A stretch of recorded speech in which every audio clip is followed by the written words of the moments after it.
Ya. La perforación, ¿no? Es la acción de cavar mecánicamente un hueco, ¿ya? O hacer un sondeo o un sondaje. Por si acaso está mal dicho, eso a veces hablamos, lo leemos en algún informe o entre nosotros mismos, ¿no es cierto? Decimos perforación de pozos. Está mal dicho esa frase, esa oración, lo que quieran. Está mal dicho porque no, uno no perfora el pozo ya está construido. Lo que se perfora es el hueco, es el sondaje, un sondeo en el terreno, ¿no? Esa es la perforación del hueco. El pozo es lo que ya está construido, ya por si acaso. Entonces habíamos dicho que la perforación, que es la acción de cavar mecánicamente, el hueco, ¿no? El sondeo en el suelo, ¿no? Em, el pozo, ¿no? La construcción del pozo es la instalación de la tubería, ¿no? Y ya sea esta de diferentes materiales, que puede ser PVC, acero inoxidable, etcétera. Esto vamos a hablar más adelante, ¿no? Em, También implica la instalación de la grava, ¿no? Lo que se va a colocar la grava alrededor de lo que es la tubería, ¿no? Dentro del hueco que se ha hecho, ¿ya? Para esto va a permitir el ingreso del agua del acuífero, ¿ya? Aquí a la tubería, para luego ser extraída a la superficie. Todo ese proceso de construcción del pozo no es lo que nos va a permitir dotar agua, no es en caso de que sea para uso doméstico, riego, etcétera, ¿no? De ahí, de todo esto, va a venir lo que es la implementación del pozo, ¿no? Entonces, decimos que es la implementación del pozo, y esto ya es la instalación de la bomba sumergible dentro del pozo, ¿no? Y fuera del pozo va a ser lo que es el tablero eléctrico, el tablero de control de encendido y apagado de la bomba.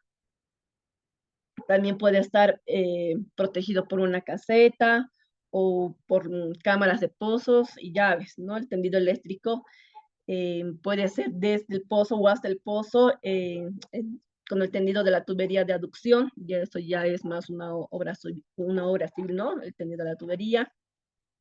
Entonces, desde el agua del pozo hasta un tanque, ¿no? Todo este proceso ya corresponde a lo que es la implementación. Entonces, como se dan cuenta, una cosa es la perforación del hueco, no del pozo, del hueco. Otra cosa es la construcción del pozo y el pozo implementado en sí. Y otra cosa es la implementación, ¿no?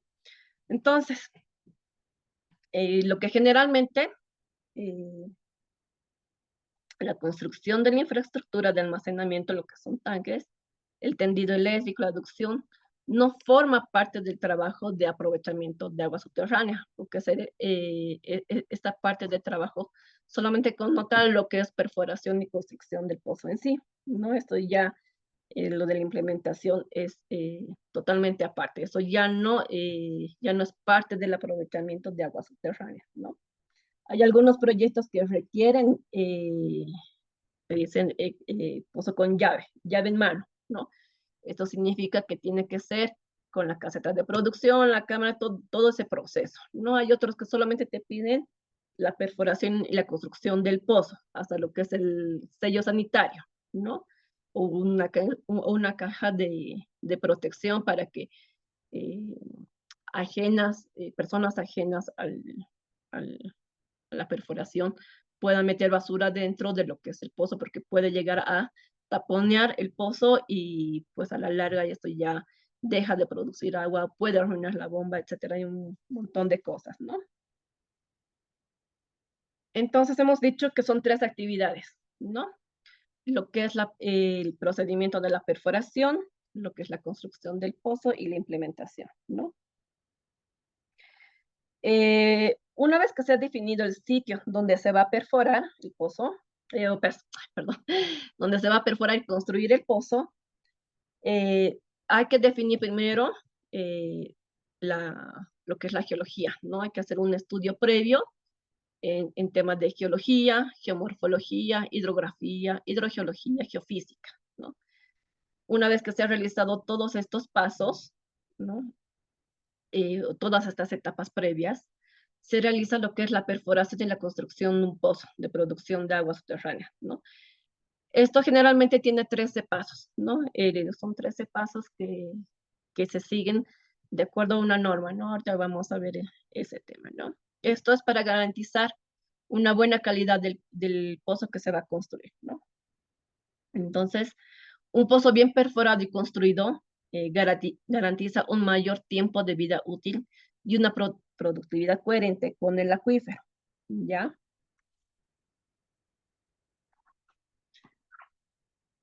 Ah, bueno, estos 15 pasos, o perdón, estos 13 pasos, eh,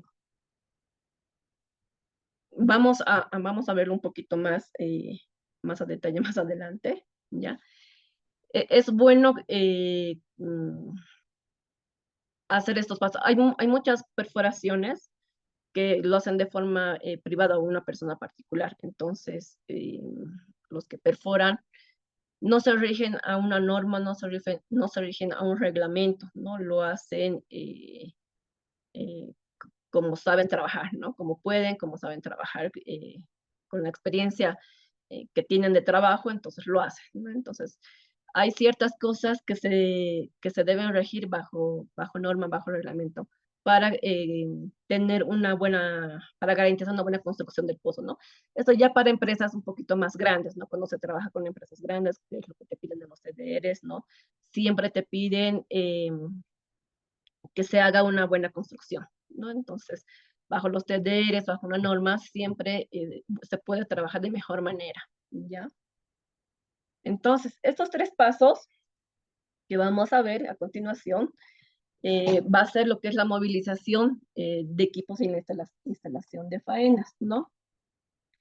De lo que se va a llevar el equipo al punto de perforación, etcétera, ¿no? La instalación de las faenas, lo que se va eh, hacer para la circulación de lodo, que se va a preparar el lugar, toda la maquinaria, todas las herramientas, el personal, todo eso se hace en una primera etapa, ¿no? De movilizar estos equipos, la instalación, el personal, todo. Posteriormente, empezamos con lo que es la perforación del sondaje piloto, ¿no? El primer hueco que se va a perforar es el sondaje piloto, ¿ya? Después es el muestreo y el logueo, ¿ya? El muestreo, el logueo eh, bueno, no, aquí no sé, conozco aquí a unos que son geólogos y otros de repente son civiles. Se hace un muestreo, se saca, eso les voy a explicar más adelante, se saca un material de lo que se está perforando y eso se hace una descripción. Ese es el logueo que se va a realizar, ¿no? Y también se realiza el registro eléctrico vertical, ¿ya? Una vez que se ha realizado el registro vertical, se va a realizar el diseño del pozo, ¿no? Es decir, dónde van a estar los filtros, ¿no? A qué profundidad van a estar estos filtros. Eso nos va a ayudar, ¿no?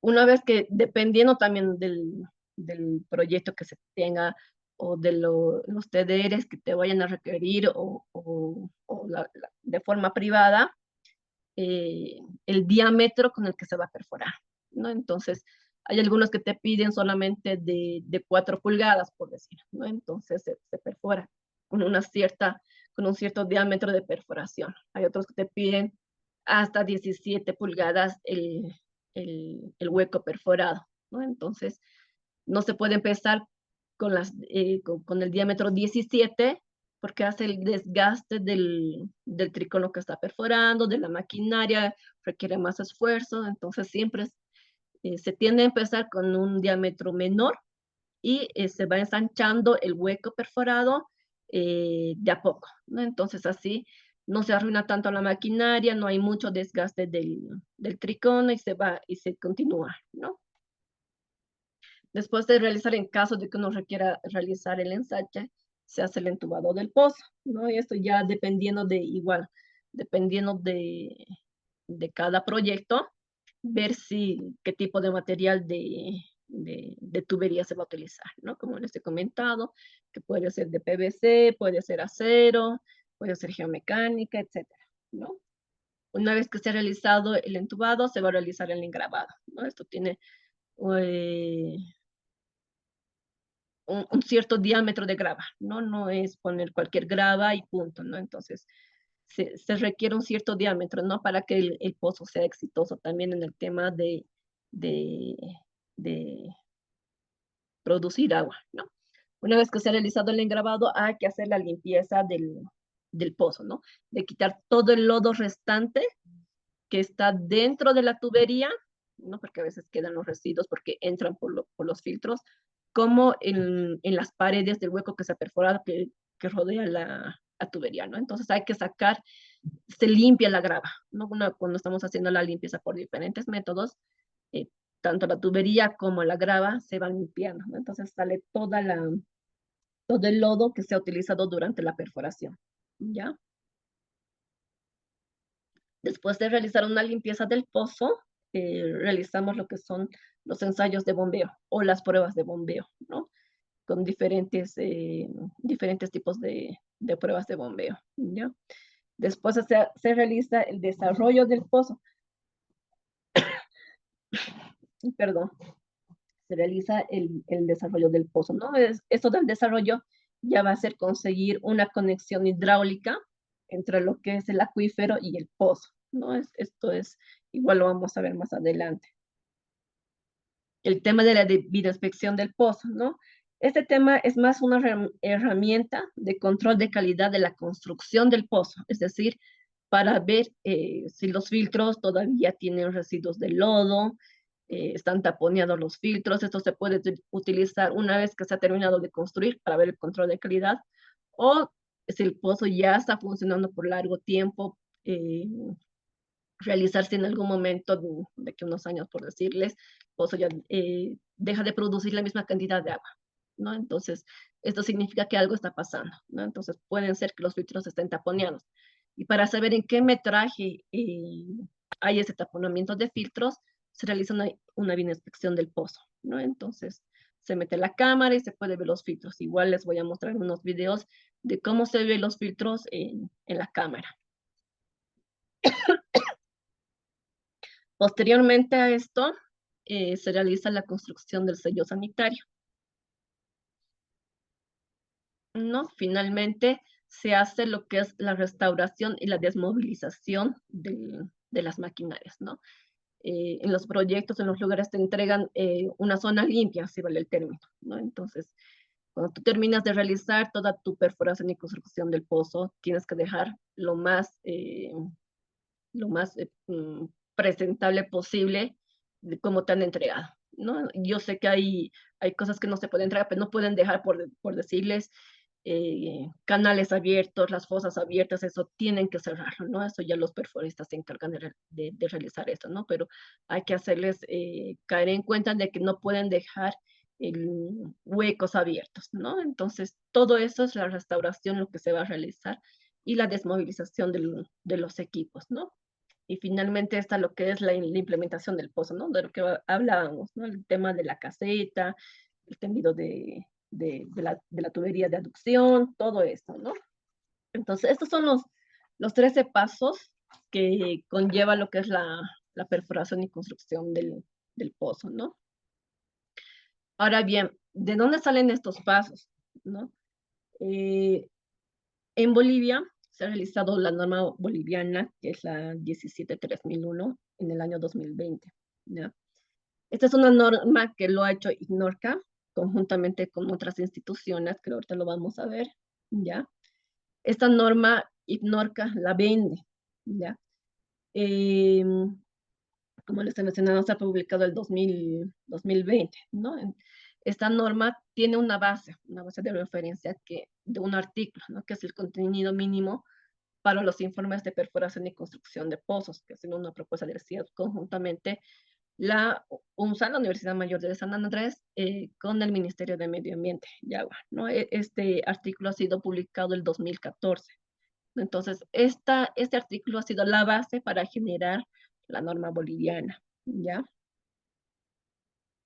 ¿No? Como les mencionaba, las instituciones que han participado para la elaboración y parte de la publicación de la norma está JICA, la Agencia de Cooperación Internacional del Japón, el Ministerio de Medio Ambiente y Agua, la Autoridad de Fiscalización y Control Social de Agua Potable y Saneamiento Básico, que es la APS, el Ministerio de Desarrollo Rural y Tierras del Medellín, la Universidad Mayor de San Simón, la UMSA, ¿no? La San Andrés, el Gobierno Autónomo Departamental de Oruro y las EPSAS, ¿no? Todas estas instituciones han estado involucradas para tener una norma boliviana donde se encuentre toda la información lo más precisa posible para poder regirnos para hacer este tema de una buena construcción, ¿no? Todos esos pasos, ¿no? Está en la norma, ¿no? Tienen un proceso técnico antes de la construcción del pozo, después de la construcción del pozo, y también tiene lo que es la rehabilitación, ¿no? Entonces, como pueden ver, o sea, tiene un montón de información, ¿no? Esta norma, IPNORCA, como les mencionaba, la vende, ¿no? En el proceso de publicación de esta norma, de la venta, etcétera, como siempre todo es a veces un poco burocrático, se ha tenido problemas, ¿no? Porque no todos creo que han logrado entrar en este tema de la compra, ¿no? Para ello, claro, el Ministerio de Medio Ambiente y Agua, en base a la norma, en base a estos artículos, ha podido sacar un reglamento boliviano, ¿no? Este reglamento está en el internet. De todos modos, yo se los voy a pasar y lo voy a colgar en la plataforma, ¿no? Es un reglamento que ya es de cumplimiento obligatorio. Tanto la norma como los reglamentos son de cumplimientos obligatorios, ¿no? Si uno se pone a leer, están todos los pasos también que se deben hacer para el tema de la perforación y construcción de pozos, ¿no? Este reglamento lo han sacado en noviembre del 2023, ¿no? Entonces, ya esto ya es de fácil acceso, ¿no? No es como la norma que hay que comprarla. Bueno, dentro de lo que es la norma y el reglamento hay unos objetivos en la importancia de estos pasos que han sugerido, ¿no? Entonces, un pozo bien construido de por sí va a producir una buena cantidad de agua, lo que mencionábamos anteriormente, ¿no? Eso también va a ir en función de lo que es el potencial del acuífero, ¿ya? Un pozo mal construido, por ende, va a tener menos agua de la que podría dar, ¿no? Un pozo bien construido puede durar varias décadas, obviamente con una limpieza una vez al año o 2 veces al año, ¿no? Para que pueda tener una buena calidad también, ¿no? Un pozo mal construido puede dejar de producir agua en 2 años, ¿no? Entonces, a veces si uno no se rige en este reglamento, en estos pasos, puede, eh, puede no hacer un paso o puede tener problemas y no tener agua, ¿no? Entonces, te puede dar agua un cierto tiempo y de ahí ya se puede secar el pozo, ¿no? Entonces, decimos que hay que celebrar la calidad constructiva del pozo, ¿no? No hay que solo conformarse con solo la producción de agua, ¿no? Que puede ser posiblemente inferior a lo que es a la potencial, ¿no? La perforación y la construcción de un pozo es el único momento donde se puede generar información hidrogeológica real y confiable, ¿no? Esto incluso sirve para la gestión sostenible del acuífero, ¿ya? Bueno, vamos a entrar un poco de lo que es de generalidades, ¿no? Parte de la construcción, de la perforación y construcción de un pozo productor de agua, ¿ya? Entonces, como podemos ver en estas imágenes, en el de la izquierda tenemos lo que es una maquinaria de perforación y a la derecha la de construcción, ¿no? Lo que es cómo se construye el pozo, ¿no? ¿Qué es lo que se hace? Entonces, hemos dicho que se va a perforar el, el hueco.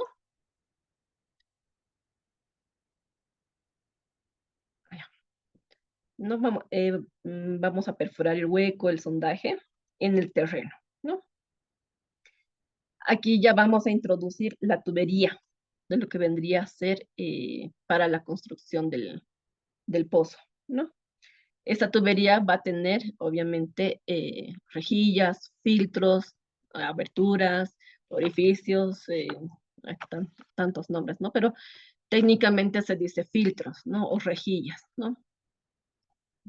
Aquí es por donde va a ingresar el agua al acuífero, ¿no? Entonces, se tiene la máquina perforadora, ¿no? Dependiendo del tipo de maquinaria que se vaya a utilizar, vamos a hacer girar una broca, que esto va a ir triturando los materiales, ¿no? Los materiales, la roca, los detritos, ¿no? Que pueden ser clastos de grava, arenas, etcétera, ¿no? Las va a ir triturando hasta sacarlas a la superficie, ¿no? Entonces, eso vamos a ver ahorita, ¿no? Bueno, el material que va a sacar a la superficie es lo que, como se está perforando de forma vertical, necesitamos que algo que haga que los fragmentos de roca que se ha generado por algún mecanismo eh, salgan del fondo del sondeo hasta la superficie, ¿no?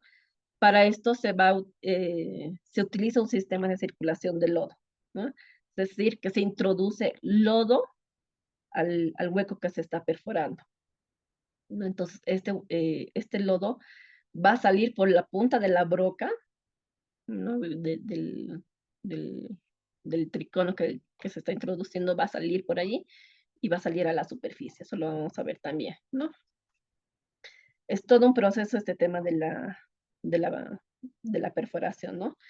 Y en el mecanismo de la construcción, ¿no? Una vez que ya tenemos listo la profundidad a la que requiere el pozo, ¿no? Una vez que ya hemos perforado el hueco, vamos a construir lo que hablábamos, ¿no? En la construcción, de meter la tubería al hueco perforado, de acuerdo a la profundidad que se necesita, de acuerdo al diseño que se necesita.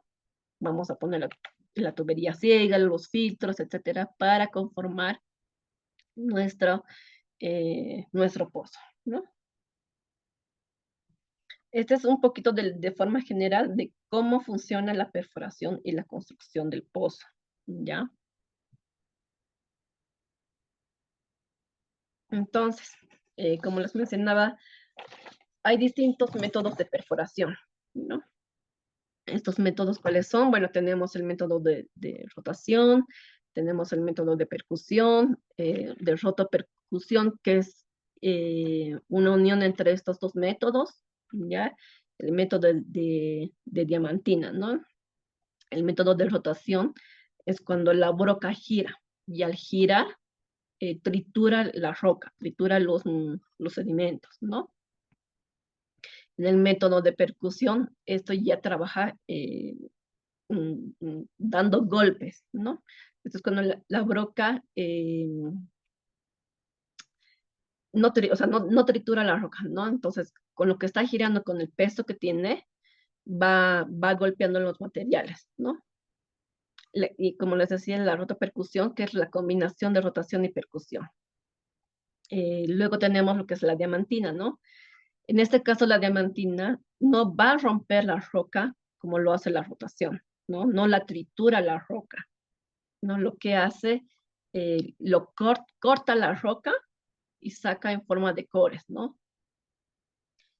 Estos cuatro métodos de perforación se pueden utilizar, como habíamos hablado en el tema de perforación y construcción, ¿no?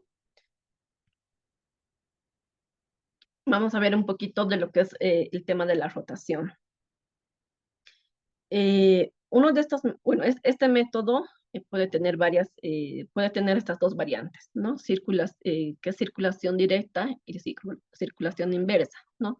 ¿Esto qué significa? El lodo que es inyectado eh, a la columna de perforación, ¿no? Estos son los tallos de perforación, esta es la broca. Entonces, el lodo que está inyectando a la columna circula de forma descendente por la misma y sale, si se dan cuenta que hay unos pequeños orificios, sale por estos orificios de la parte inferior de la broca hacia hacia la superficie, ¿no? Entonces el lodo asciende a la superficie, ¿no? Y sale por la parte anular del hueco que se está perforando, ¿no? Y arrastra los detritos que está triturando. Entonces, esto entre el lodo y sale el lodo. Ese es el método de circulación directa. En el método de circulación inversa es lo contrario, ¿no? Entonces, el lodo ingresa por este espacio anular, ¿no? Y es elevado a la parte inferior, o sea, ingresa a lo que es la columna de perforación, por los tallos de perforación, y sale hacia la superficie, ¿no? Bueno, ese es uno, ¿no? El otro método es el de percusión o martillo de fondo, ¿no? Este método consiste en la perforación, lo habíamos dicho, alternativo de bajada y subida, ¿no? El equipo de acá tiene un peso, ¿no? Entonces, ¿qué es lo que hace? Cae por el propio peso y va golpeando el material, ¿no? Entonces, no gira, sino va golpeando, ¿no? Entonces, este tipo de broca, si se dan cuenta, tienen acá unos dientes de tungsteno, ¿no? ¿Qué es lo que hace esto? Va como aplastando, si vale el término, va extrayendo el material de, de lo que se está perforando, ¿no? La rotopercusión, que hemos dicho que es los dos métodos, ¿no? Este método es recomendado a veces para sondeos de investigación, ¿no? En terrenos que son un poco compactos y en rocadura. Este mecanismo consiste en perforar usando el martillo de fondo que posee este efecto, ¿no? De un lado de la acción rotatoria y de otro un efecto de percusión de alta frecuencia, ¿no? La combinación de estos efectos provoca una fracturación, una disgregación de los materiales. Eso es lo que hace con el método de percusión, ¿no? Utiliza el aire comprimido, ¿no? En rotación utilizamos lodo para perforar. En la percusión utilizamos aire comprimido para disgregar el material, ¿no? El aire comprimido es inyectado por el interior de las barras que acciona el martillo de fondo, ¿no? Y este mismo aire es lo que expulsa la superficie, ¿no? Y la diamantina, el otro método, ¿no? Entonces, este es un proceso con el que se realiza un corte, ¿no? Es decir, la maquinaria de diamantina es lo que corta la roca, ¿ya? A través de una broca diamantada. Puede ser de distinta dureza esto, ¿no? Esto, como les mencionaba, esto es la manera de recuperar la muestra lo más exacta posible, ¿no? Entonces, la rotación tritura todo esto.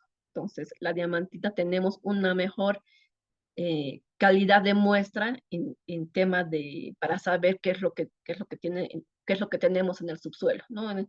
Eh, el testigo, ¿no? Saca testigos, ¿ya? Acá como podemos ver las diferentes muestras, ¿no? Entonces, hemos dicho que en el método de perforación a rotación, tritura la muestra, entonces saca la muestra en los detritos triturados, ¿no? Entonces, se van recolectando las muestras metro a metro, ¿no? En cambio, en la diamantina tenemos ya el subsuelo en sí, ¿no? En los testigos en sí bien conformados, ya podemos ver fracturación, podemos ver bueno, un montón de cosas, ¿no? En cambio, cuando ya tenemos disgregado, solamente vemos los materiales que se han triturado, contenido de materiales, etcétera, ¿no? Entonces, habíamos dicho que previo a la perforación y construcción de pozos hay que hacer estos estudios, ¿no? Tanto de geología, que morfología, etcétera. Y también lo que es la geofísica, porque la geofísica nos va a definir dónde se va a perforar, ¿ya? No, voy a mostrar un poquito, pero no voy a entrar al tema de geofísica porque no soy geofísica. Y esto ya es un curso un poquito más especializado, más a detalle, ¿no? Entonces solamente les voy a mostrar dentro de la geofísica que se hacen hay dos tipos de métodos, ¿no? Lo que es la tomografía eléctrica resistiva, ¿no? Que ayuda también a identificar en dos dimensiones sectores de mayor espesor de material poroso, ¿no? Este es el equipo tomográfico, como pueden ver acá, el Terrameter, el que más se utiliza o el que más conocemos, el AVEN Terrameter, ¿no? Que tiene sus, pareciera los cables, ¿no? Este es mediante programa, obviamente, es el resultado que te muestra la tomografía, ¿ya? Esta interpretación generalmente lo realizan los geofísicos, ¿no? Lo que se puede ver, ¿no? Tenemos el otro método, que es el sondeo eléctrico vertical, ¿no? Que se hace también con la finalidad de determinar lo que es la litología con potencial de ocurrencia de agua subterránea, ¿no? Este te muestra también la intercalación, obviamente, de gravas, arenos, limos, arcillas, ¿no? A qué profundidad más o menos están las gravas, estas arenas, ¿no? Entonces, donde se puede ver grava, arena, podemos asumir que hay acuífero, ¿ya? En las arcillas, en los limos, eh, o por el comportamiento que tienen las arcillas o los limos, no, no, no son portadores de agua, ¿no? Entonces podemos ver acá, hay distintos equipos de CEF, ¿no? Entonces, hay desde los que se compra de fábrica, como también los hechizos, ¿no? Que uno se puede mandar a hacer, ¿no? Entonces, ya depende de la calidad del trabajo que uno vaya a realizar, ¿no? Ahora bien, ¿cómo escogemos cuál es el mejor CEP para poder definir nuestro punto de perforación? ¿Ya? Se va a escoger de acuerdo al que tenga mejor espesor, ¿no? Entonces, en un punto, hay personas, ah, acá por ejemplo, hay empresas que se dedican a la geofísica, por ejemplo, eh, se hacen en varios, de un terreno, ¿no? Hacen varias líneas de CEP, ¿no? Uno aquí, por decirles, ¿no? Entonces, otro acá, dependiendo, ¿no? Dependiendo cómo sea la zona. ¿No? Una vez que han realizado esto, realizan la interpretación respectiva, ¿no? Y el que tenga mayor espesor, es decir, sumando esto, obviamente no todito, ¿no? Porque van a haber capas que, por ejemplo, el material de relleno, que no nos va a servir de nada, ¿no es cierto? Puede haber una capa de arcilla. Sabemos que las arcillas no son portadoras de agua, ¿no? Entonces, ¿qué es lo que tenemos que ver, ¿no? En la descripción geológica que les vayan a entregar, ¿no? En el informe de geofísica, que ver lo que son cantos, gravas, arenas, que son portadores de agua, no las gravas, las arenas. Entonces, vamos sumando, por ejemplo, acá tenemos gravas con arenas y algo de cantos secos a húmedos. Tenemos otra capa que dice bloques, cantos, gravas y arenas húmedas. Entonces, vamos sumando esto de las tres líneas, ¿no? Entonces, el que tenga mejor espesor de materiales, arena, grava, podemos escoger ese punto para perforar, ¿ya? Hay empresas, por ejemplo, ¿no? Como les decía, depende de la experticia de la empresa, que te hacen los sondeos, ¿no? De forma triangular, ¿no? Hacen una línea acá, otra línea acá y otra línea acá. Y no realizan la interpretación respectiva, ¿no? Y dicen, ok, hemos hecho una triangulación de CEPs. Ah, puedo poner mi punto aquí al medio. No, aquí voy a perforar. Entonces, si uno no hace bien esta interpretación, si el geofísico no hace una buena interpretación, puede llegar a fallar en el momento de la construcción del pozo, ¿no? Porque se han dado casos que X empresa te hace el sondeo, no te hace una buena interpretación, te hace como sea, y te dice aquí puede perforar, ¿no? Si uno no conoce cómo es el área, etcétera, aquí puedes perforar, ¿no? Entonces, en el momento de realizar la perforación, eh, pueden haber otro tipo de materiales, pueden haber complicaciones, puede no dar agua. Entonces, ¿quién tiene la culpa acá? ¿El que ha perforado o el geofísico? O el que ha hecho una mala interpretación, ¿no? Entonces, hay que tener cuidado en, en la geofísica, ¿no? Entonces, hay que saber bien por qué ha puesto este punto, si están bien sus datos, ¿no? Por eso los informes te entregan eh, te deberían entregar con toda la información que se está generando en campo. ¿No? Entonces, a partir de todos estos datos de campo, meten al programa a un software especializado que tienen y hacen la interpretación respectiva, ¿no? Entonces, hay que saber bien el tema de la geofísica. Y hay que tener mucho cuidado.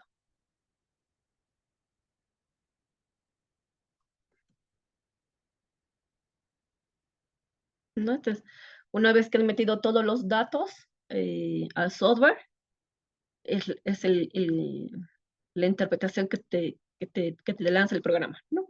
Te da las resistividades de los materiales que se han encontrado en profundidad, ¿no? Te da un espesor, etcétera, ¿no? Entonces, como les mencionaba, esto ya hace la interpretación el geofísico.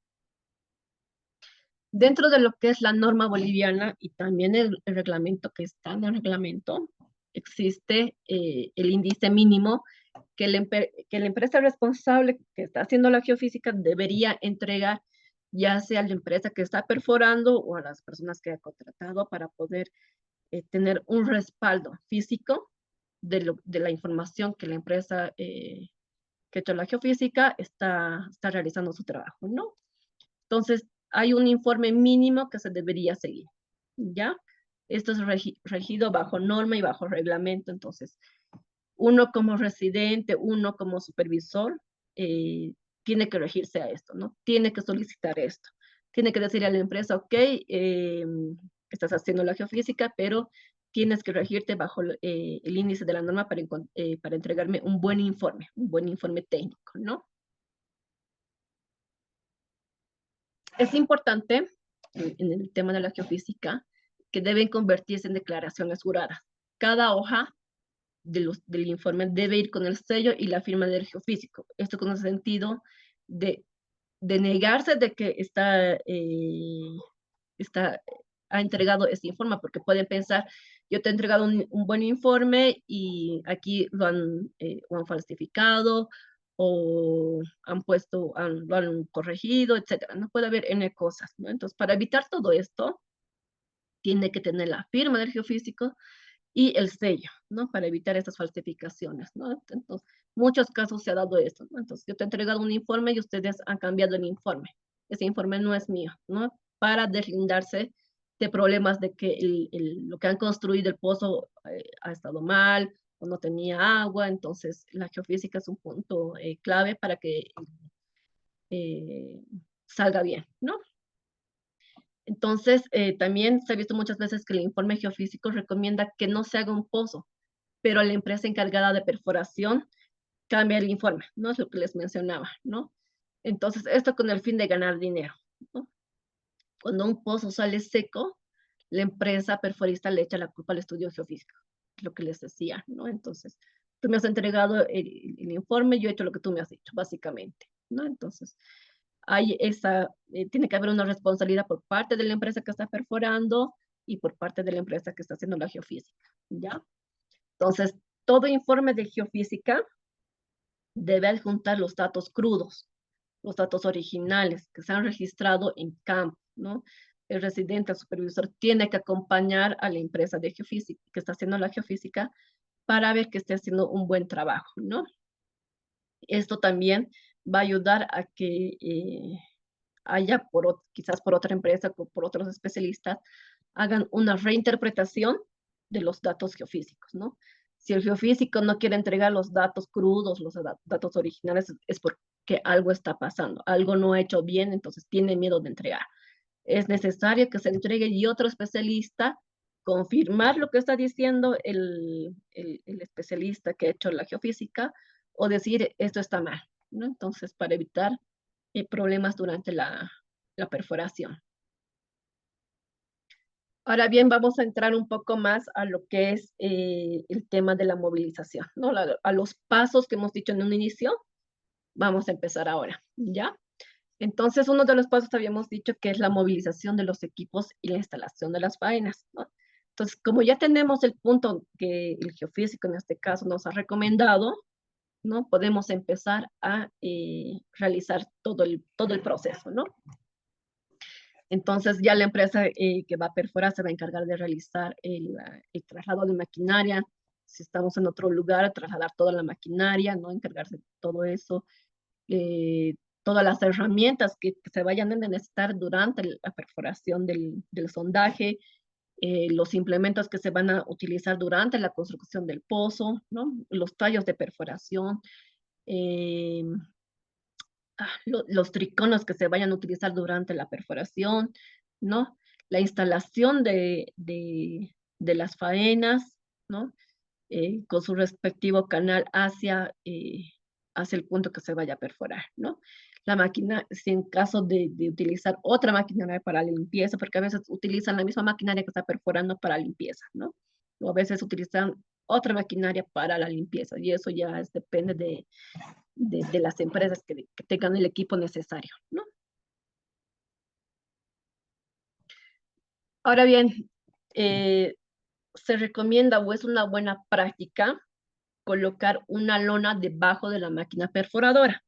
Este tipo de maquinaria siempre tiende no siempre, ¿no? Pero a veces tiende, por el uso que está realizando la perforación, tiende a derramar aceite o el mismo combustible, los lubricantes, etcétera, ¿no? Entonces, pueden llegar a contaminar, ¿no? El agua, el acuífero, ¿no? Entonces, lo ideal es que se instale esta lona, ¿no? Dependiendo del proyecto, cuán grande sea o cuán pequeño sea, tienen una supervisora, un supervisor ambiental, ¿no? Entonces, generalmente los ambientales también ven esta parte de que se esté haciendo un buen uso del suelo, ¿no? Es decir, que no haya contaminación, ¿no? Entonces, por eso es que a veces se pide en este tipo de maquinarias que son grandes, que tienen este tipo de problemas de derrames, se ponga esa lona para evitar, ¿no? Para evitar la contaminación del agua. Son buenas prácticas, que no todos lo cumplen, sí, no todos lo cumplen, ¿no? Pero eso ya el residente o el supervisor de la empresa que está perforando tiene que fijarse en estos pequeños detalles que a veces uno se pasa desapercibido y llegado el momento, cuando ven ya es tarde, ¿no? Entonces, en el momento que se está haciendo esta perforación, hay que fijarse en estos pequeños detallitos que a la larga pueden traer consecuencias, ¿no? Entonces, lo que decíamos, ¿no? Entonces, hay que tener, dependiendo de la zona también, ¿no? Una buena señalización, ¿no? Lo ideal es enmallar la zona de perforación. Esto para evitar que la gente, los comunarios, dependiendo también dónde estén perforando, ingrese a la zona de perforación para evitar problemas, accidentes, etcétera, ¿no? A veces estamos en comunidades y hay niños alrededor. Los niños siempre tienden a ser curiosos, a ver qué es lo que está pasando. Para evitar eso, se hace un cerrado, un enmallado de la zona de perforación, ¿no? Dentro de ese enmallado tiene que estar toda la maquinaria posible, ¿no? Eh, Ambientalmente hablando, los basureros diferenciales, ¿no? Hay otros que te piden ah, em, carpas, ¿no? Entonces, para que el residente, los mismos perforistas se quedan a dormir en el lugar, ¿no? Ya dependiendo de eso, ¿no? Entonces, hay que utilizar este tipo de carpas, utilizan, ¿no? Entonces, aquí adentro ya hacen la instalación del lugar donde van a dormir, ¿no? Igual, de igual manera, las letrinas, ¿no? Entonces, a veces uno perfora en comunidades que no tienes nada alrededor. Entonces, para evitar contaminaciones eh, humanas al aire libre, si vale el término, se construyen letrinas. Es necesario para evitar contaminaciones también, ¿no? Entonces, tenemos los basureros diferenciales, todo esto, ¿no? Protegido, ¿no? Ahora bien, vamos a empezar con lo que es la perforación del sondaje piloto. ¿Qué les parece si damos 10 minutitos de descanso? Ya vayan a tomar agüita, algo y comenzamos en 10 minutos, por favor.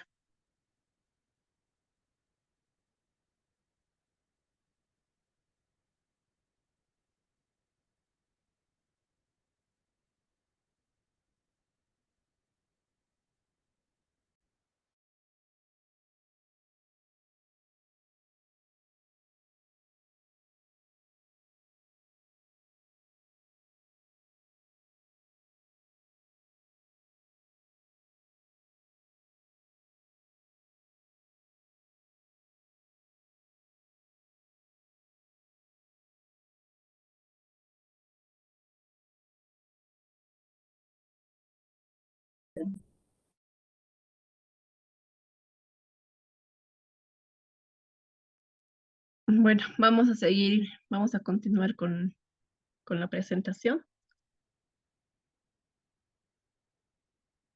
¿no? Entonces,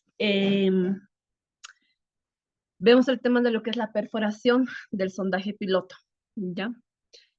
En algunos casos, no siempre, si uno ve que el terreno es un poco, se desliza mientras uno está perforando, es bueno hacer previo un antepozo, ¿no? Una excavación de mayor diámetro del que se va a realizar la perforación, ¿no? Este antepozo puede tener, puede ser de una profundidad de 1,50 m, ¿no?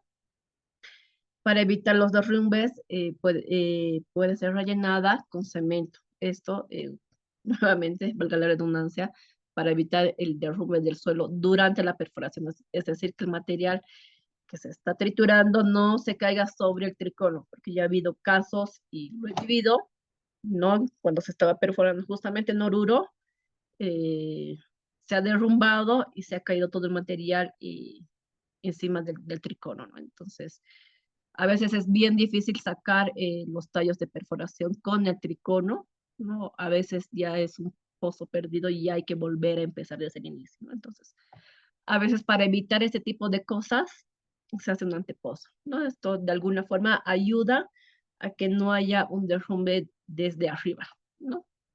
Desde la superficie. Entonces, la máquina perforadora cumple las siguientes funciones, ¿no? Hacer girar y permitir el avance de la columna de perforación, ¿no? De los tallos que van a ser introducidos dentro del hueco que se está perforando, ¿no? Impulsar el lodo de perforación, de extraer los detritos, ¿ya? La máquina perforadora también va a ayudar a colocar las tuberías, los filtros, ¿no? Y en algunos casos va a ayudar la limpieza del pozo, ¿no? O en otros casos se tiene ya otra maquinaria solo para la limpieza. Eso ya es, depende de cuánto cuente la empresa que va a perforar, ¿no? Ahora bien, tenemos lo que es las brocas con las que se va a perforar, ¿no? Por ejemplo, en las brocas que tienen los, estos dientecitos, ¿no? Estos, si son redondeados, generalmente son para gravas y arenas. Si son un poco puntiagudos, son para arcillas, para olivos, ¿no? Es decir, cuando uno está perforando dentro del hueco, del hueco del sondaje, cuando uno llega a atravesar arcilla y se está utilizando este tipo de brocas, que son redondeados, la broca en sí no va a llegar a perforar, ¿no? Entonces se va a trancar en ese horizonte. Entonces hay que sacar los tallos de perforación y cambiar la broca, ¿no? Para una puntiaguda. La puntiaguda, como está atravesando el material arcilloso limoso, y cuando se llega a un horizonte de grava, por ejemplo, no va a llegar a triturar, ¿no? Porque son especiales para arcilla. Entonces, lo único que va a hacer es que va a ir rotando ahí mismo, ¿no? Entonces va a ser complicado. Entonces hay que tener el trabajo de sacar el material, sacar los tallos de perforación, la broca y cambiar la broca y volver a perforar, ¿no? Entonces hay que tener cuidado, ¿no? Entonces de ver este tipo de cosas durante la perforación, ¿no? Este es el orificio por donde sale o ingresa el lodo de perforación, ¿no? Entonces, en el grafiquito que les he mostrado al inicio, entonces entraba por la columna y hemos dicho que sale por la broca, ¿no? Sale por estos orificios, ¿no? Ahora bien, dependiendo del material que se vaya a perforar, ¿no? Que se vaya a atravesar, se puede utilizar distintos tipos de equipos, ¿no? En cuestión de perforadoras, ¿no? Entonces, para materiales un poco más gruesos como la grava, la arena, ¿no? Entonces se necesitaría maquinaria potente, ¿no? Como en Oruro, acá mismo en el Alto, ¿no? Hay materia, en Cochabamba se tienen materiales un poco gruesos, ¿no? Como la grava, la arena, como les mencionaba, ¿no? En Santa Cruz, por ejemplo, hay zonas que son materiales más finos, ¿no? Entonces, este tipo de brocas eh, puede o no funcionar, ¿no? Entonces, a veces no se necesita tanta potencia en cuestión de maquinaria, ¿no? Entonces, utilizan las aletas para perforar, para remover los materiales, como son arenas y son materiales sueltos, entonces van removiendo el material en profundidad, ¿no? Entonces, como les mencionaba, dependiendo del lugar, pueden haber distintos tamaños y potencia en cuestión de perforadoras, ¿no? Como, según esto también del material, ¿no? En un lado grava, entonces se puede utilizar otra maquinaria. En este sector que era más arena suelta, entonces se puede utilizar este tipo de equipos, de materiales, ¿no? Esta es la letra que les mencionaba, ¿no? Entonces hay hechizas, hay de fábrica, ¿no? Que utiliza para remover, para disgregar todo el material, ¿no? Entonces, eh, lo que es la perforación del sondaje piloto se puede iniciar dependiendo de las características que te vayan a pedir en un TDR, en un proyecto, o la persona que requiere el pozo, y te piden un diámetro, ¿no?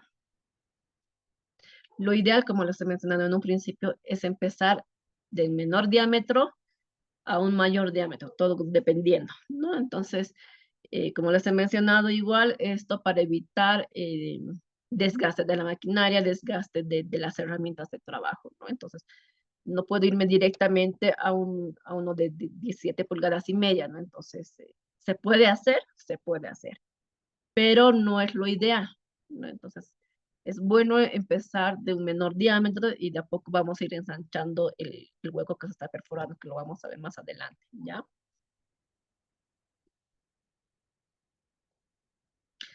En el momento que estamos perforando, ¿no? El residente de pozo de la empresa o el que está acompañando, en este caso en la perforación, tiene la obligación, como una de sus tareas, en hacer este registro de perforación, ¿no? Que es medir la velocidad de penetración, ¿ya?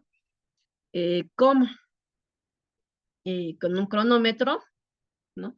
Los tallos de esto ya los perforistas hacen, ¿no? Ya los expertos ahí en manejar la maquinaria, a veces tienen marcadas en su tallo de perforación, tienen marcado cada metro, ¿no? Entonces, ellos ya saben cada metro ya ingresado, ¿no? Entonces van bajando los tallos de perforación.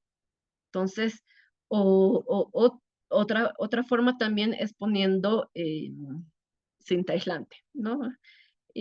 Cada metro, ¿no? Entonces, el residente también, si quiere estar seguro del metro que se está llevando, entonces tiene no la obligación, pero si quiere saber con más detalle, de medir la tubería, porque son generalmente cada 6 metros de longitud tienen las tuberías de perforación, generalmente, porque hay tuberías de 3 metros o de 2 metros, dependiendo, ¿no? Pero generalmente de 6 metros se utilizan. Entonces pueden dividirlo con cinta aislante, marcar cada metro, ¿no? Entonces ya vas a ver el residente dónde está o cuántos metros están entrando, ¿no? Entonces, dónde está iniciando el metro y dónde está terminando ese metro, ¿no? Entonces, esa la introducción, si quieren, o la penetración de ese metro que se está perforando, va a tener un tiempo en segundos, ¿no? Dependiendo si el material es así suelto, puede entrar en, qué sé yo, eh, 20 segundos, 30 segundos, ¿no? O sea, rápido. Cuando uno llega eh, penetrar, a perforar materiales más gruesos como la grava, pueden tardar más de un minuto, puede tardar 10 minutos, dependiendo de la cantidad de espesor que tenga esa grava, ¿no? Entonces, esos tiempos es bueno anotarse, ¿no? Y hacer una gráfica de tiempo de perforación versus la profundidad, ¿no? Esto nos va a ayudar a constatar para el diseño del pozo, ¿no? Entonces, vamos a saber con esto qué hemos atravesado, ¿no? Si hemos atravesado arena, arcilla, gravas, etcétera, ¿no? Lo del lodo de perforación, ¿no? ¿Cuáles son sus principales funciones? ¿No? Hemos dicho que va a ser extraer los detritos de perforación, ¿no? Lo que estamos perforando, lo que estamos atravesando con la circulación de lodos es lo que va a salir a la superficie, ¿no? Va a extraer estos detritos de la perforación. Como está utilizando potencia, está utilizando fuerza, entonces el lodo va a ayudar a refrigerar la broca, ¿no? Que no se caliente, digamos, ¿no? Va a ayudar también a sostener las paredes de la perforación, ¿ya? Va a ayudar a lubricar el rozamiento entre la broca y las paredes del sondeo, ¿ya? Va a impermeabilizar las paredes del sondeo para evitar el ingreso de agua al sondeo y la pérdida del lodo de perforación. Es decir, el lodo de perforación se puede realizar con bentonita o polímeros, ¿no? Entonces, la bentonita es arcilla. Entonces, esto me va a ayudar a evitar este ingreso, ¿no? Entonces, mientras estoy perforando, ¿no? Ahora bien, les quería mostrar este video. Esto es lo que pasa cuando se está perforando con el método de rotación, ¿no? Entonces, como pueden ver, la broca va girando, ¿no? Va girando. Y los rodamientos van triturando el material en profundidad, ¿no? Obviamente esto está en cámara lenta, ¿no? Pero esta es la forma como va trabajando el tricono en profundidad, ¿no? Entonces va removiendo el material. Es un video muy interesante para verlo, ¿no? Para entender de cómo funciona la rotación, ¿no? Dentro del hueco perforado.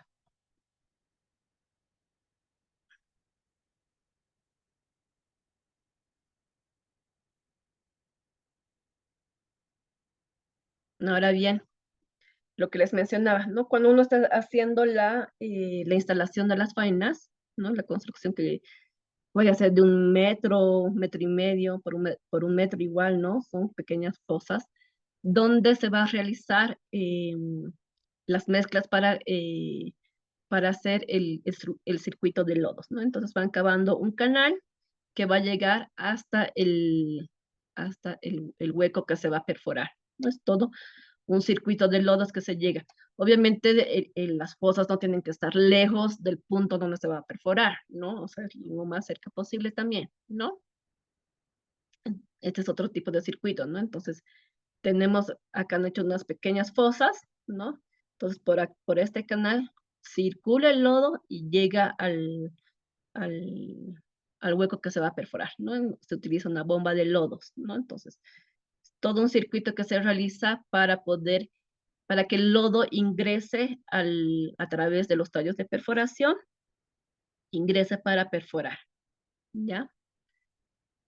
Ahora bien, eh, para poder conformar el lodo de perforación, podemos utilizar bentonita. ¿Qué es la bentonita? Es una arcilla plástica que contiene principalmente sílice coloidal, que está caracterizada por la propiedad de aumentar varias veces su volumen al ponerse en contacto con el agua, ¿no? La bentonita se mezcla con agua dentro de la fosa del lodo, ¿no? Entonces, la empresa también tiene que estar encargada de tener una cisterna que les dote de agua, ¿no? Porque estás en campo, pues no hay una pila que te ayude a trasladar agüita con manguerita, ¿no es cierto? Entonces, se necesita tener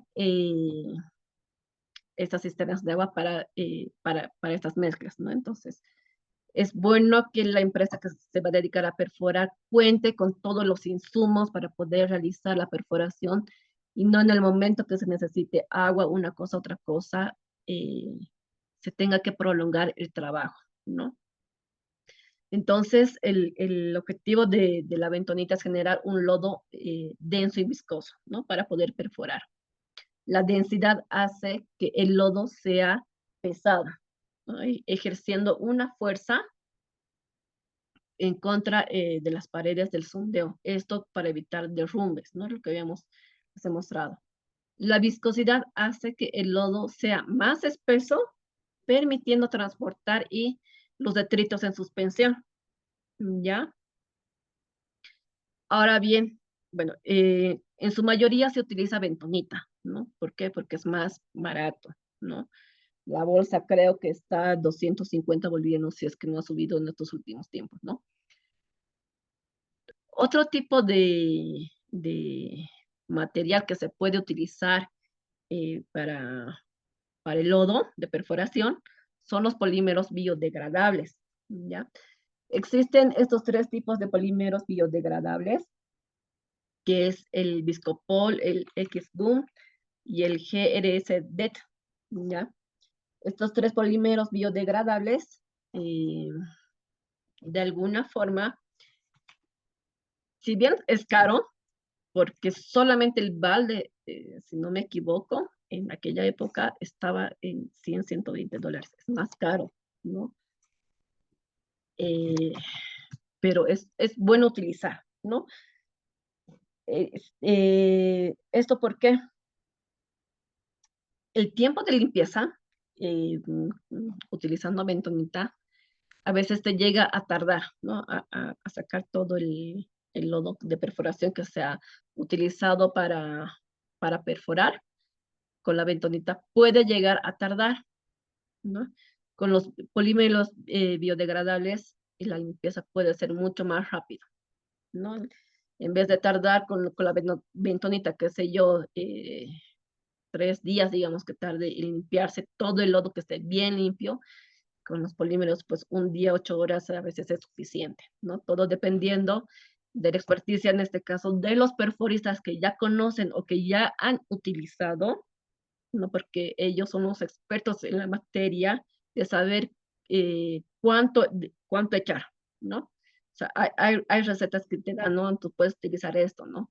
Pero ya los que ya han manejado, ya saben cómo reacciona la unión, la mezcla de estos tres polímeros, ¿no? Entonces, ya le van aumentando si hace falta más viscopor o si hace falta más el otro tipo de polímero, ¿no? Entonces, eso ya, como les digo, va a depender de la experticia, ¿no? Entonces, utilizar bentonitas, si bien, como les decía, es más barato, es más tiempo, más horas en limpieza, más tiempo en pagar al personal, más días de que el personal esté ahí, ¿no? El diésel que se va a utilizar para la limpieza, etcétera, ¿no? Entonces, todo eso compensa en la utilización de polímeros, ¿no? Entonces, obviamente, en ningún momento te obliga a no utilizar polímeros biodegradables. Nadie te obliga, ¿no? Uno puede utilizar bentonita. Pero como les decía, hay proyectos que te exigen utilizar polímeros biodegradables. Esto no hay acá, hay en Chile, creo, si no me equivoco. Entonces hay que hacerle el pedido, ¿no? Ya eso la empresa se va a encargar, ¿ya? Las características de estos polímeros, ¿no? Entonces, el Viscopol facilita el control de la pérdida de filtrado en las perforaciones con fluidos base de agua. El GDS-DET evita la hidratación en arcillas, ¿no? Anulando su plasticidad y absorción. El GUM proporciona la viscosidad y reduce el filtrado en la perforación de pozos de agua, ¿no? Entonces, estas son las características eh, que tienen los polímeros biodegradables, cada uno de los tres. Generalmente, bueno, no generalmente, sino se utilizan los tres al mismo tiempo, ¿no? Entonces, los tres se van mezclando en la fosa de lodos, que va a ir por el circuito por el canal de lodo, por el circuito que se va a hacer y va a llegar al hueco que se está perforando, ¿no? Vamos a ver aquí un poquito de lo que son los versos, ¿no? Entre los polímeros y la bentonita, ¿no? Entonces, hemos dicho que los polímeros son más caros que la bentonita al momento de la compra, ¿no? Pero los polímeros se lavan más rápido, acortando considerablemente el tiempo de limpieza y el desarrollo del pozo. Esto implica un mayor ahorro de dinero, ¿no? Consecuentemente, el uso de polímeros hace más económica la perforación y la construcción de un pozo, ¿no? Porque mientras uno está más horas limpiando, la empresa te cobra más horas también, ¿no? La empresa te cobra por hora a veces, ¿no? Eh, Acá en Bolivia, al menos hasta donde tengo en conocimiento, el proyecto APRAUR que se echó en Oruro, donde he estado, es uno de los primeros, no sé si será el único, pero está entre esos, que se ha utilizado este tipo de polímeros, ¿no? ¿Y qué es lo que ha pasado? Ha rendido bien el pozo, ¿no? Se ha tenido pozos con caudales de 52 litros, de 50 litros. El menor pozo que teníamos era de 46 litros, ¿no? Con la bentonita a veces puedes llegar a tener, dependiendo el lugar y la zona también, ¿no? Entonces, 20 litros, menos o un poco más quizás, ¿no? Entonces, ha ayudado a generar un poquito más de caudal, ¿no? Cuando hemos hecho las pruebas de bombeo, ahí ya nos ha arrojado este tipo de caudales, ¿no? Acá justamente lo que les mencionaba, ¿no? De un pozo en el alto, ¿no? Donde se han usado 50 bolsas de bentonita. Y para un pozo se ha utilizado de esos polímeros uno, ¿no? Entonces, quizás se ha aumentado un poco más, pero no ha sido tanto, digamos, ¿no? En el alto, en un pozo, se ha utilizado 50 bolsas, imagínense cuánta cantidad de bentonita, ¿no? Entonces, para impermeabilizar el sondeo, ¿no? Esto ha dado lugar que salga un pozo seco, ¿no? Donde en una zona donde los acuíferos producen hasta 20 litros. Entonces, quizás le han echado demasiada bentonita o algo, ¿no? O no han hecho una buena limpieza, porque la bentonita pues es, como es arcilla, entonces como ha ido removiendo los detritos en los sondeos, entonces hay que tratar de sacar toda esa bentonita, ¿no? Entonces fíjense cuánto tiempo ha tenido que tardar la limpieza y apenas ha dado 20 litros, ¿no? En cambio, con nuestros polímeros, la limpieza que ha sido un día, máximo 2 días, ¿no? Y se ha tenido buenos resultados, ¿no? De 52 litros, ¿no? Entonces, para que vean esa diferencia del uso de este tipo de materiales que se utiliza para conformar el lodo de perforación, ¿no? Ahora bien, hay muchos que utilizan a veces baritinical, ¿no? Para ahorrar dinero. Entonces, no es bueno utilizar esto, ¿no? Porque los compuestos que tiene, si bien genera un lodo viscoso y espeso, pero son imposibles de limpiar o de lavar, ¿no? Se quedan, ya las paredes en este caso se van a ir quedando impermeabilizadas. Esto va a provocar el ingreso del agua hacia el pozo, ¿no? Entonces, no es bueno. Y eso hay que estar atentos. Si uno es residente o supervisor, que la empresa perforadora, por abaratar costos de no comprar bentonita, compra baritínica, ¿no? Entonces, hay que estar fijándose en estos detalles, como les he mencionado, ¿no? Cada detalle cuenta para poder tener una buena calidad en la perforación y construcción del pozo, ¿no? Entonces, acá les pongo un ejemplo, donde en el Chaco boliviano, en un acuífero donde los pozos producen 20 litros, los pozos con baritina y cal que han utilizado, ha producido entre 0 y 2 litros, ¿no? Y la norma boliviana y el reglamento seguro que te prohíbe el uso de baritina y cal.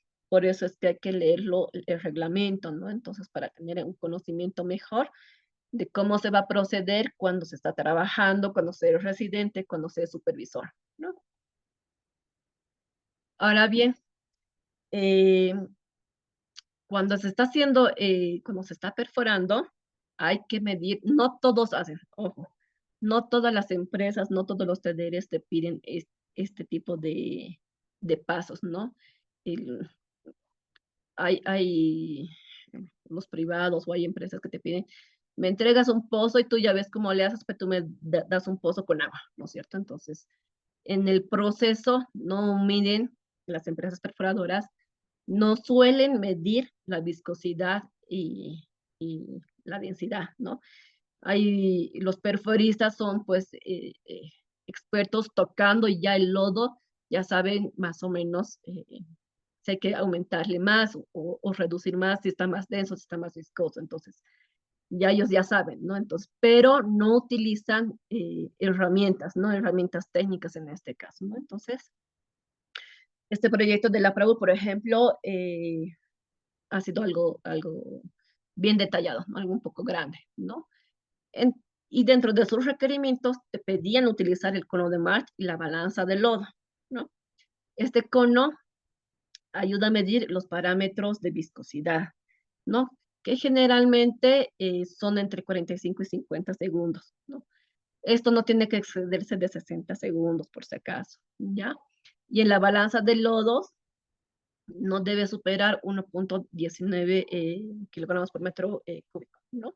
Entonces, de la fosa del lodo se saca con una con balde o con una jarra, con algo medido, digamos, ¿no? Se introduce al cono. Ahorita les voy a mostrar un video mejor. Aquí está.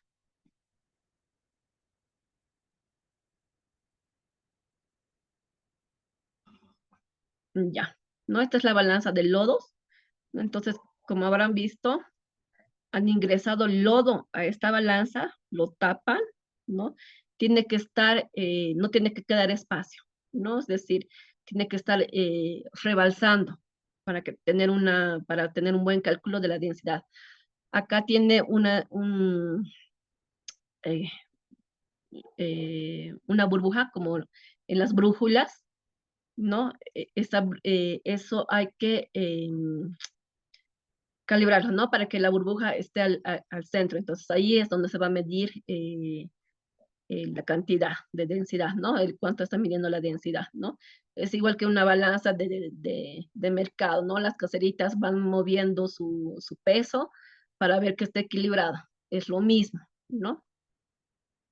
Y este es el cono de Mars, ¿no? Entonces, alzan el lodo que ya está mezclado del circuito de lodos de la fosa, ¿no?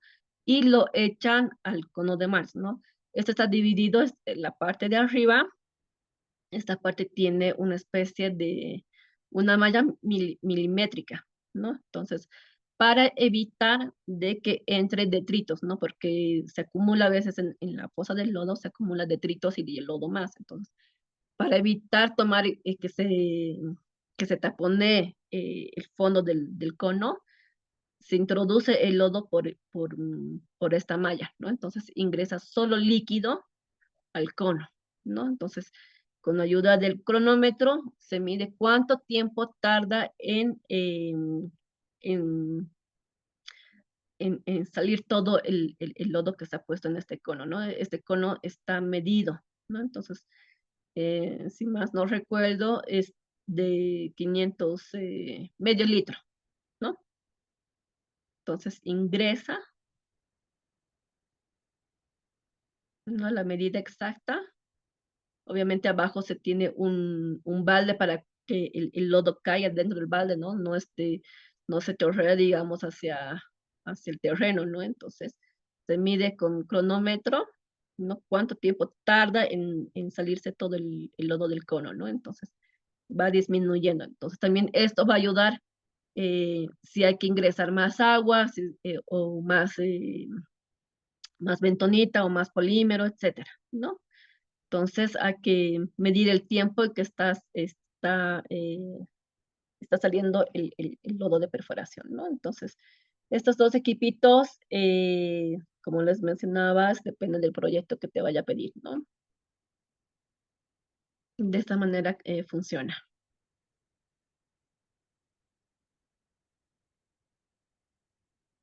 Ahora bien, también es bueno hacer eso los perforistas hacen, ¿no? Uno ya ve lo que realizan, ¿no?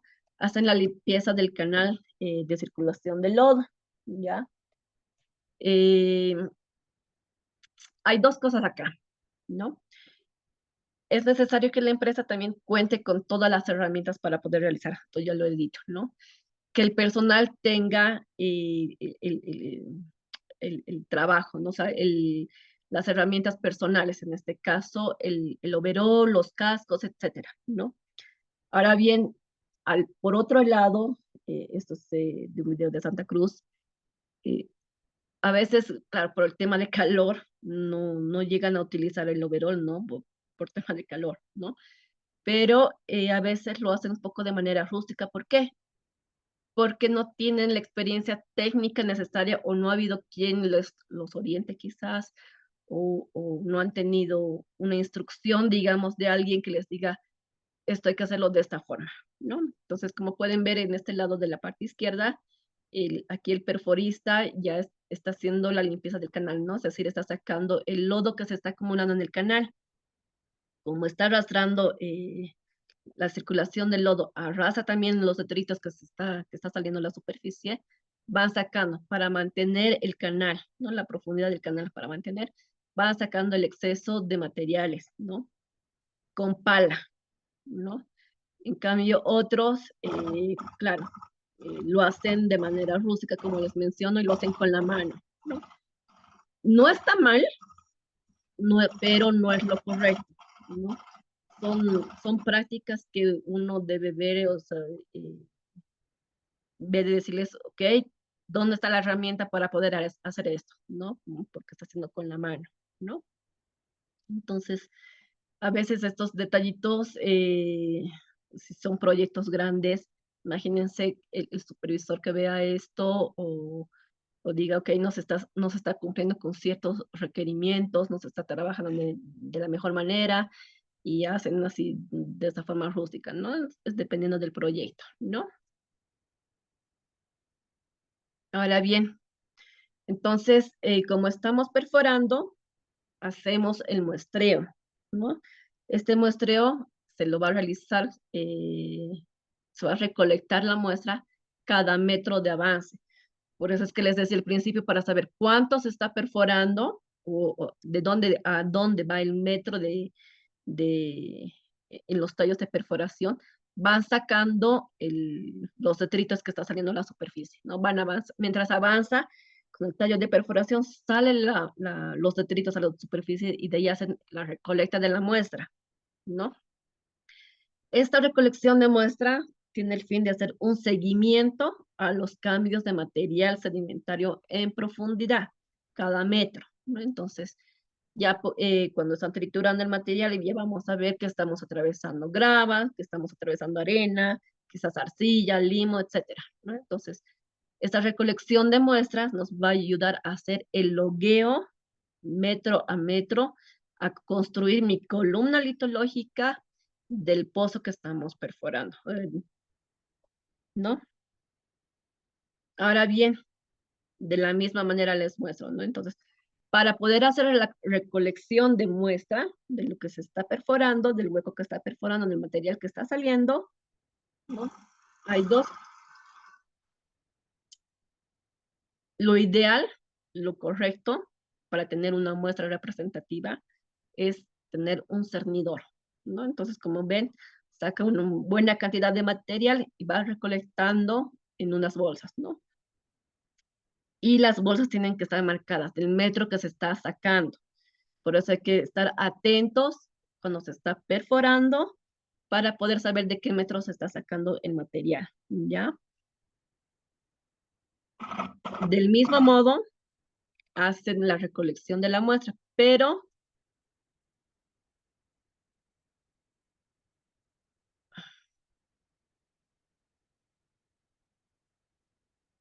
fíjense, ¿no? Aquí hemos visto que han utilizado un cernidor y acá con la mano, ¿no? Entonces, haciendo esto, no se logra conseguir una buena muestra representativa, ¿no? Entonces, y esto es, como les mencionaba, es porque no han, en su momento o en otros proyectos, no han tenido quien les diga, mejor saquen de esta manera, ¿no? Entonces, aquí el residente juega un papel importante de decir, trabajen de esta forma, consigan esto, hagamos esto, ¿no? Entonces, se pueden hacer con un cernidor, que estos en el mercado venden, ¿no? Construyen con un palo, entonces recolectar una buena muestra, una muestra representativa y no con la mano. Eh, no es bueno, ¿no? Entonces hay que decirle a la empresa que se tiene que trabajar de esta manera, ¿no? Les he querido mostrar estos dos lados para ver cómo trabajan, ¿no? Entonces, para que vean la diferencia de, de muestreo, ¿no? El almacenamiento de las muestras, de igual manera, ¿no? Hay empresas, hay proyectos que te piden la entrega de las muestras que se ha recolectado, ¿no? Entonces, uno tiene que mandar a hacer este tipo de cajitas para poder poner las muestras y con la profundidad que se está recolectando, ¿no? Esto puede en un futuro, va a servir de un testigo físico real del subsuelo, ¿no? Entonces es bueno que se guarden las muestras porque se entreguen las muestras a quien corresponda, ¿no? Si es a un proyecto, a los supervisores del proyecto o a la EPSA, ¿no? Entonces, todo esto también va a ayudar a verificar el perfilaje, ¿no? Entonces, el tiempo de perforación, el logueo de las muestras y el perfilaje, que lo vamos a ver ahorita, nos va a ayudar a construir el diseño del pozo, es decir, dónde van a estar colocados mis filtros, ¿no? A qué profundidad van a estar colocados, a qué profundidad yo voy a poner tubería ciega, ¿no? Entonces, todo esto, todo lo que hemos visto me va a ayudar a construir mi diseño, ¿no? Y poder tener mi tubería lista, ¿no? Esto es lo que les mencionaba, ¿no? Entonces tenemos la columna litológica, que ha sido en base al logueo que hemos hecho tanto en muestra sucia como en muestra limpia. Hay que hacer la descripción, ¿no? Se hace una buena descripción, se saca la litología, todo, ¿no? Entonces, es para saber los materiales, para identificar los niveles portadores de agua, ¿no? Como les mencionaba, para realizar un insumo más para realizar el diseño del pozo.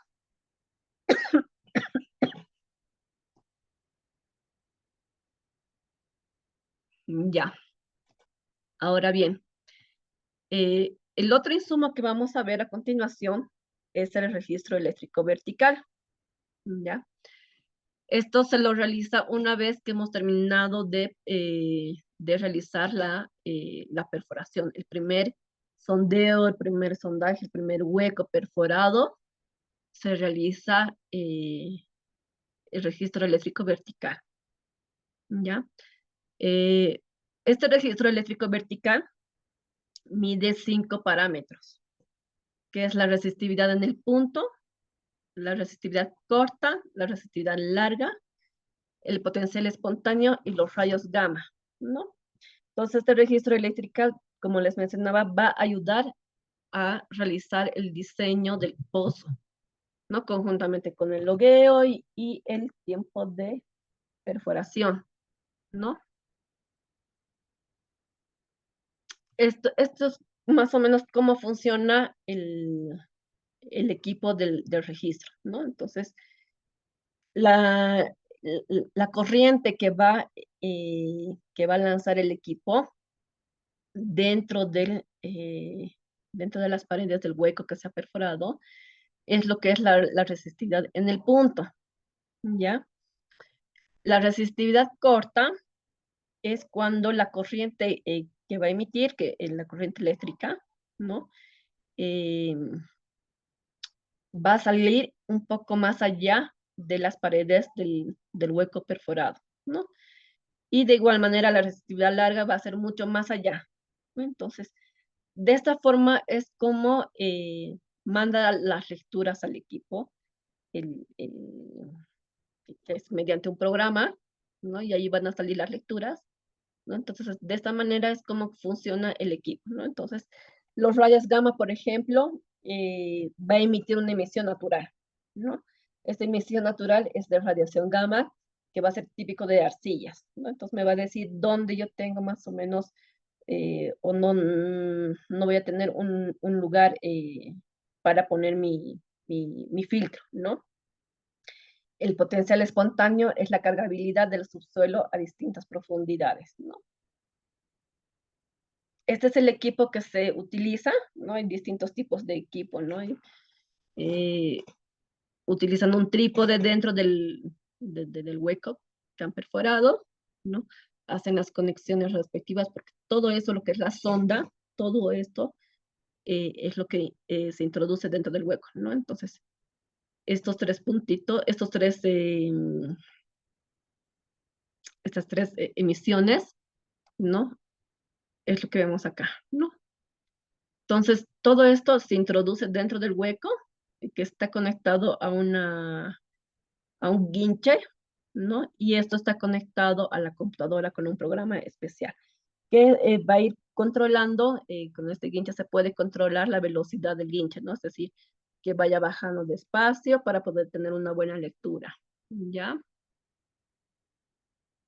Entonces, decimos que la resistividad en el punto mide la resistencia eléctrica del medio que rodea a la zona del pozo. Tiene poca penetración hacia la formación, pero es muy resolutivo a cambios litológicos y contrastes de materiales de bajo espesor, ¿no?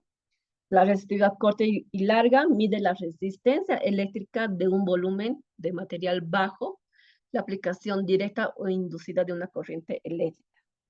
El potencial espontáneo mide los potenciales eléctricos naturales originados en el interior del pozo por intercambio iónico entre los fluidos originales contenidos en la formación y en el de la perforación, que en el mejor de los casos deberá tratarse de un fluido cuya base sea de agua dulce, ¿no? Reflejando cualitativamente la permeabilidad y el cambio litológico. Los rayos gamma determinan la cantidad de radiación natural. Esto emite los materiales que se encuentran en el subsuelo, proporcionando información para la identificación y correlación de la columna litológica registrada. ¿Ya? Bueno, eh, vamos a quedar aquí. El día de mañana vamos a empezar, vamos a dar un repaso a esto más. Vamos a empezar con un ejercicio, ¿ya? No lo vamos a hacer ahorita para no cansarlos. Eh, y vamos a empezar con este ejercicio, ¿ya? Me gustaría que en estos 7 minutos o 6 minutos que termina de la clase, que se presenten para conocerlos, ¿no? Al principio no se pudo, ¿no? Entonces, eh, voy a empezar a llamar lista. ¿No? Ingeniero Huaranca, me gustaría que se presente con todos y que nos diga qué es lo que está haciendo, qué le ha parecido el curso, o mientras.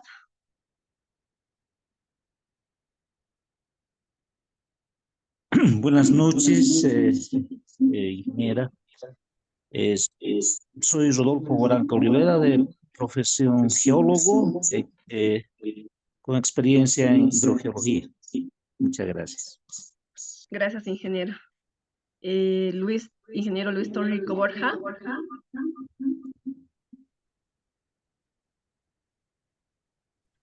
Buenas noches, ingeniera, ¿cómo está? No, yo soy egresado aún de la carrera, pero ya estoy en proceso de defensa. Qué bueno. Em, bueno, yo más que nada me he enfocado a la geotecnia, he estado trabajando un tiempo en la alcaldía, pero he visto que la hidrogeología, aparte de que está muy relacionada, es sumamente importante en un contexto como el de La Paz, ¿no? Entonces, más que nada por eso he decidido tomar este diplomado. Y la clase me ha parecido bastante eh, buena para el contenido que se ha dado, ¿no? Eso sería. Mm, Gracias. Gracias. ¿Dónde está? Igor Alexei.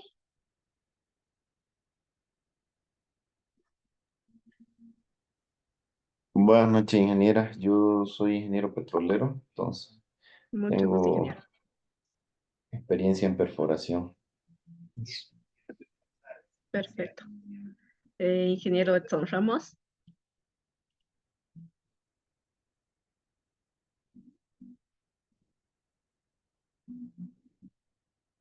Bueno. Ingeniera Brigitte Mendizábal. Buenas noches, ¿cómo está, ingeniera? Ah, Mi nombre es Brigitte Mendizábal, geóloga de profesión. Su clase de hoy me ha parecido muy buena, con datos realmente útiles para para la parte práctica durante la perforación de pozos, ¿no?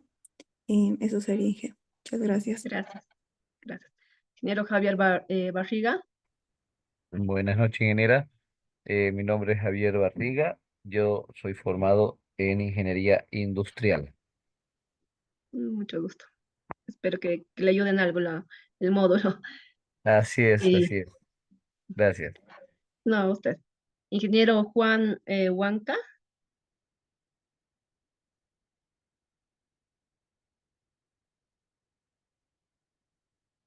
Bueno.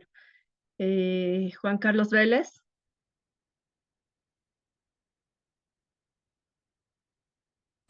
Buenas noches. Buenas noches. Bueno, soy ingeniero civil. Actualmente tengo la oportunidad de desarrollar varios posgrados en evaluación de recursos hídricos y el presente diplomado va a permitir cerrar el ciclo con aguas subterráneas, que me parece pertinente para poder emitir criterios con fundamento en el trabajo que estoy desarrollando actualmente. Perfecto. Bienvenido. Gracias. Juan Choque Mamani. Aló, sí. ¿Me escucha? Sí, sí, buenas noches. Muy buenas noches. Mi nombre es Juancho Mamani. Soy geólogo de profesión. La clase de hoy me ha parecido excelente. Los datos, evidentemente, son pues datos que se utilizan en campo, ¿no? Y bueno, Así es. es el comienzo bueno, para seguir adquiriendo los conocimientos, ¿no? Y gracias a usted, ingeniera, Gracias, por darnos, por transmitirnos su conocimiento. Gracias. gracias. Zulma Paye.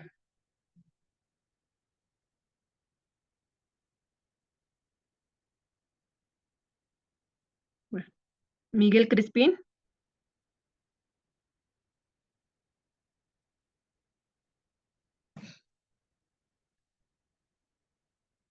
Andrea González. Inge, muy buenas noches, muchas gracias. También ingeniera geóloga de profesión. Me pareció muy interesante la clase, en especial esto de la norma boliviana 17-3001, en la cual, bueno, ¿no?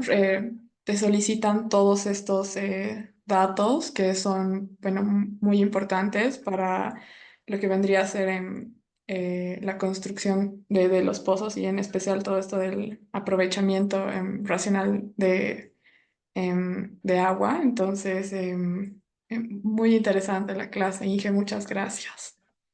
Aquí, bienvenida. Lourdes Lidia. Buenas noches, ingeniera. Yo soy egresada de la carrera de geología. Actualmente me encuentro elaborando mi tesis y trabajando en el área minera, pero en un futuro quisiera dedicarme también a la hidrogeología. Me llama mucho la atención y es por eso que estoy tomando el diploma. Gracias. Qué bueno, me alegra. Bienvenida igual. Yasmani Valdivieso. Buenas noches, ingeniera. Bueno, mi nombre es Yasmani Valdivieso, soy de profesión ingeniero civil y la intención de tomar este curso es para ampliar mis conocimientos, ¿no? Y bastante satisfecho con la clase de hoy, ingeniera. Muchas gracias. Gracias. Julio César Martínez.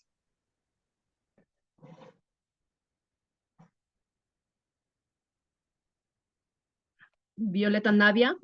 Hola, Perdón. sí, buenas Sí, noches, sí. ingeniera. Buenas noches. Sí, bueno, sobre la clase de hoy estaba interesante. Yo soy ingeniero agrónomo de profesión y bueno, yo también tengo bastante, digamos, cursos en temas de aguas superficiales y Ujú. por eso mismo tomé este diplomado de aguas subterráneas para complementar y bueno, encantado, ¿no? De que usted nos transfiera sus conocimientos. Muchas gracias. Bueno, gracias, bienvenido. Violeta Navia.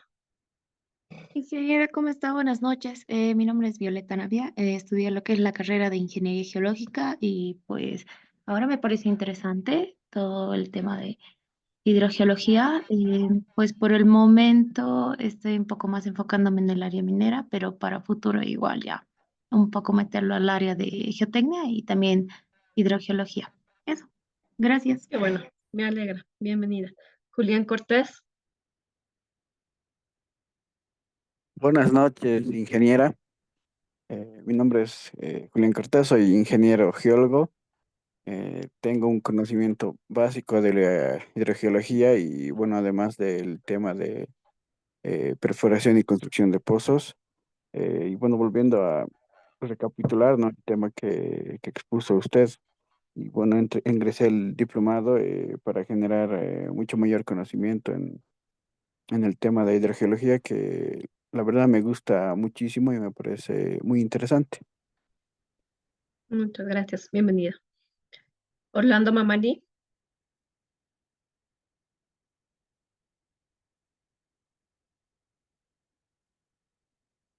Esther Quispe.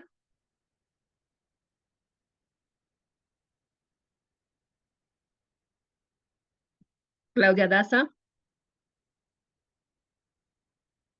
Inge, buenas noches. ¿Me escucha? Buenas noches. Sí, sí, adelante. ¿Cómo está, Inge? Buenas noches. Bueno, yo soy ingeniera geóloga y bueno, tengo bastantes expectativas con este módulo, ¿no, Inge? De que en las aguas subterráneas y todo lo que conlleva a aguas se relaciona con bastantes ramas, ¿no? Entonces, considero que es muy importante. Y bueno, más, tengo muchas expectativas porque se van a usar algunos programas, como usted nos dijo, ¿no? Entonces me parece que va a ser bastante interesante. Gracias. Perfecto, bienvenida. Giovanna Saida León.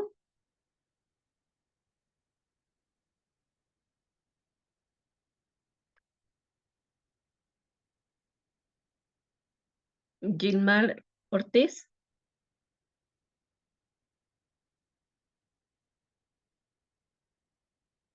Bueno, no sé si a quién más me falta, si quieren hablar. Orlando Mamani.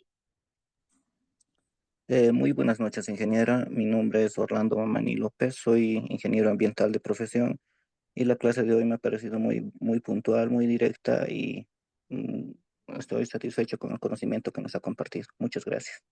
Gracias, bienvenido. Ingeniera, ¿Hay alguien más? buenas noches, Inge. Gilmar Buenas Ortiz noches. Leal. Mucho gusto. Yo soy de profesión ingeniero civil y bueno, la clase me ha parecido bastante interesante y quedo atento nomás a lo que nos llega a tocar a pasar mañana, ¿no?